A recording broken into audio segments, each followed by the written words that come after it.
It's quite obvious to me that we can't win this battle militarily. یہ ہیں Richard آرمیٹیج جو 11 ستمبر 2001 کے دہشت گرد حملوں کے وقت صدر بش کی کابینہ میں نائب وزیر خارجہ تھے، اور سابق پاکستانی صدر جنرل پرویز مشرف کے مطابق رچرڈ آرمیٹیج نے مبینہ طور پر 11 ستمبر کے حملوں کے بعد پاکستان کو یہ دھمکی دی تھی کہ اگر پاکستان نے افغانستان میں طالبان اور القاعدہ کے خلاف جنگ میں امریکہ کی مدد نہ کی تو اسے پتھر کے دور میں دھکیل دیا جائے گا۔ رچرڈ آرمیٹیج اس سے انکار کرتے ہیں کہ انہوں نے یہ بات کہی، مگر اب وہ کہتے ہیں کہ یہ جنگ فوج کے ذریعے نہیں جیتی جا سکتی۔ And the most difficult task we have in front of us is not the training of soldiers, the training of policemen.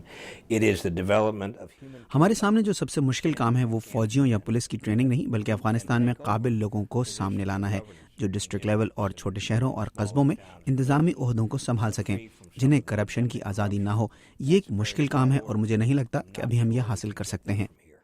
دہشت گردی کے خلاف جنگ میں پاکستانی حکومت کے اقدامات اور فوج کی قربانیوں کو رچرڈ آرمیٹیج بھی سراہتے ہیں، مگر وہ کہتے ہیں کہ یہ کوششیں صرف پاکستانی طالبان کے خلاف کی گئی ہیں۔ But to me it's equally clear that they are not prepared to crack down on the. مگر میرے لیے یہ واضح ہے کہ وہ افغان طالبان کے خلاف کریک ڈاؤن کے لیے تیار نہیں ہیں جن کے پاس پاکستان میں ٹھکانے ہیں، جس کی بے شمار وجوہات ہیں، جس میں سے ایک یہ ہے کہ پاکستانیوں کو نہیں پتا کہ افغانستان میں کس کی حکومت ہوگی۔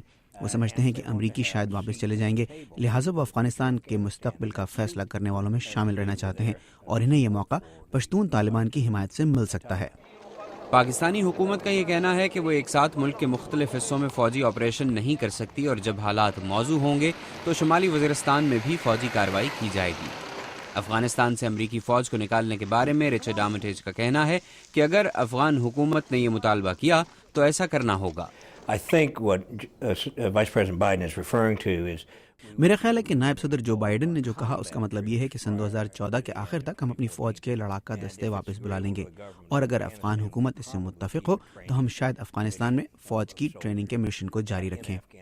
افغانستان کے سیاسی منظر میں بھی ہلچل نظر آ رہی ہے۔ تجزیہ کاروں کے مطابق گزشتہ انتخابات کے بعد پارلیمان میں اپنے مخالفین کی بڑھتی ہوئی تعداد پر صدر کرزائی بھی پریشان ہیں۔ افغانستان کی جنگ امریکہ کے لیے اب تک کی طویل ترین جنگ بن چکی ہے، اور بعض ناقدین کے مطابق اس جنگ کا خاتمہ امریکہ کے لیے ناگزیر ہے، مگر رچرڈ آرمیٹیج سمیت بہت سے دوسرے مبصرین افغانستان میں جلد استحکام کے بارے میں پر امید نہیں ہیں۔ محمد عاطف، اردو VOA، واشنگٹن۔